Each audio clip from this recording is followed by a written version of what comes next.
Let's make this easier with GeoNodes. First turn your mesh to points and make sure that it's set to edges. Then add an instance on points and bring in your object.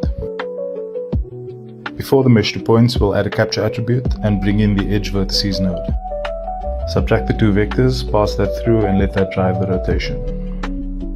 Just set the capture to edge. Now if you update your mesh, you'll see the scale doesn't work. So we'll take that same vector and calculate the length of it and then pass that through a map range node. Put that map range output into the Z component of combine XYZ node, set the X and Y to 1 and plug that into the scale. Now change these two values to make the ratio work and make sure to uncheck clamp so that it works for longer faces. Now you can just update the instance object to change it from metal beams to bamboo or whatever you want. I have a tutorial on YouTube that shows all of this with more features and I'm selling it on Superhive, link in the descriptions.